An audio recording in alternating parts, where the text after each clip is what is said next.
We're in a society right now that being lazy is okay. When you decide to rise, giving the extra, working hard, being the elite, there's gonna be conflict. People are gonna hate it.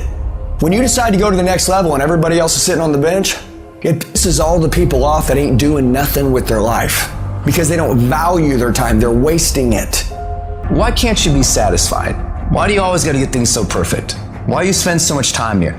If people think you're crazy, take it as a compliment. Thank you so much.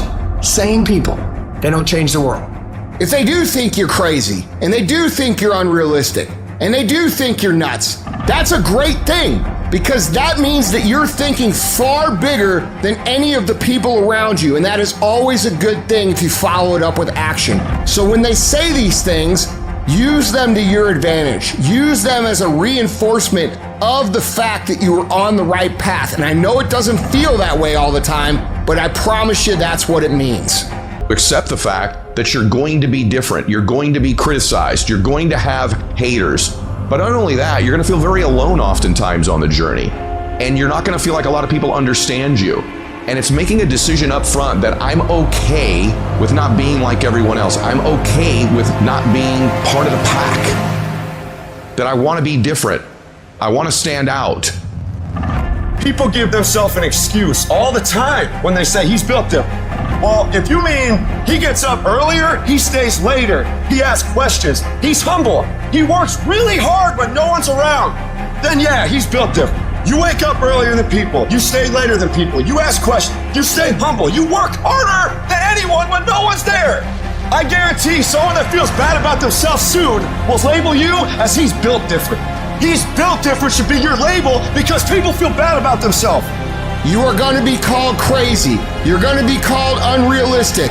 You're going to be questioned. You're going to be having your friends put doubt in your mind. You're going to have people say like, well, are you sure about that? These people don't get it. They do not understand what it takes. They do not understand what you are trying to do. They do not understand why you are trying to do it.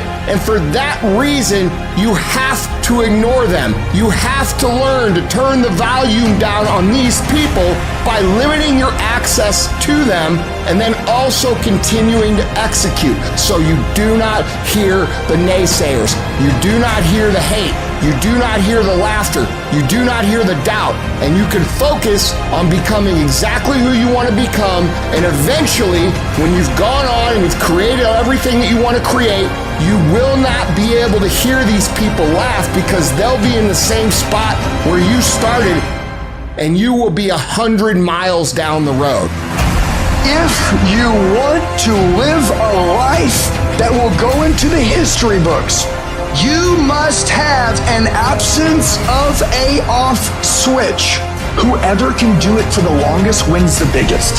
Whoever can stay the most consistent, whoever will be the most psycho competitor, will grow the biggest and the fastest. And if you learn to get super obsessed, your obsessions become your possessions. That is a fact.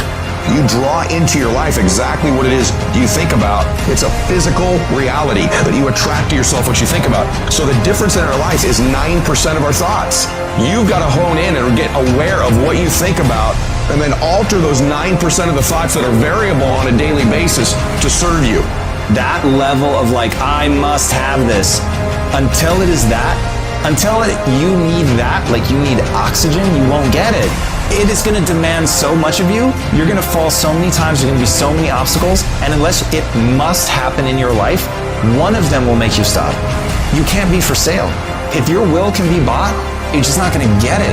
If you want unreasonable results in your life, you've got to be willing to be unreasonable. Part of being unreasonable, you don't judge according to appearances.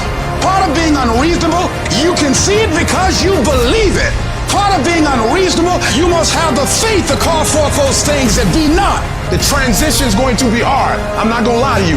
In order for you to go from one level to the next level, in order for any woman to transition, for any man to transition, the thing that they want must be greater than the thing they currently have. You only go to another level when you say, enough is enough, when you're tired of the level you on. You got to get to the point in your life where you say, I have had it. I'm not going to live like this anymore. No, there's gotta be more for me. You must decide, you must become sold on that, and you must never be fucking reasonable with anything less. Go to war, work on yourself.